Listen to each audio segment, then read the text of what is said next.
Big boss Malayalam season 6 കഴിഞ്ഞ് മാസങ്ങളായിട്ടും പ്രേക്ഷകർ മറക്കാത്ത രണ്ട് പേരുകളാണ് ഗബ്രിയും ജാസ്മിനും. അങ്ങനെ പ്രേക്ഷകരെല്ലാം കാത്തിരുന്ന ജാസ്മിനും ഗബ്രിയും ഒരുമിച്ചുള്ള ബാംഗ്ലൂർ വ്ളോഗ് ജാസ്മിൻ തന്റെ യൂട്യൂബ് ചാനലിൽ പങ്കുവച്ചിരിക്കുകയാണ്. 5 മണിക്കൂറുകൾ കൊണ്ട് 1,25,000-ഓളം വ്യൂസ് ആണ് ഈ വീഡിയോക്ക് വന്നിട്ടുള്ളത്.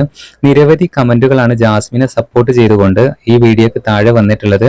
ആദ്യം തന്നെ ജാസ്മിൻ ഉടുപ്പിയിൽ വെച്ച് ദോശ കഴിക്കുന്നതാണ് ആ വീഡിയോയിൽ കാണിക്കുന്നത്. വീഡിയോക്ക് ഇൻട്രോ എടുക്കുന്നതും കാര്യങ്ങളും എല്ലാം ഗബ്രിയാണ്. ഇരുവരും തമാശയിൽ അടിപിടി കൂടുന്നതൊക്കെ ആ വീഡിയോയിൽ കാണിക്കുന്നുണ്ട്. എന്തായാലും ആരാധകർ ഏറെ നാളായിട്ട് കാത്തിരിക്കുകയായിരുന്നു ഇരുവരുടെയും ഒരുമിച്ചുള്ള ബാംഗ്ലൂർ വ്ളോഗിനായിട്ട്. എന്തായാലും വ്ളോഗിനിടയിൽ സായി കൃഷ്ണയെയും കാണിക്കുന്നുണ്ട്. ബാംഗ്ലൂരിൽ ഒരു തവണ വന്നിട്ടുണ്ടെന്നും ആദ്യമായിട്ടാണ് ബാംഗ്ലൂർ വന്ന് പുറത്തിറങ്ങി കറങ്ങുന്നതെന്നും ജാസ്മിൻ വീഡിയോക്കിടയിൽ പറയുന്നതും കാണാം. എന്തായാലും എല്ലാവരും വളരെ ഹാപ്പി ആയിട്ടാണ് വ്ളോഗ് കാര്യങ്ങളെല്ലാം ചെയ്യുന്നത്. എന്തായാലും ജാസ്മിനും ഗബ്രിയും ഒരുമിച്ചുള്ള വീഡിയോ ആയതിനാൽ വളരെ പെട്ടെന്ന് ഈ വീഡിയോയും റീച്ച് ആകുമെന്ന് ആരാധകർ ഉറപ്പിച്ചു കഴിഞ്ഞിരിക്കുകയാണ്.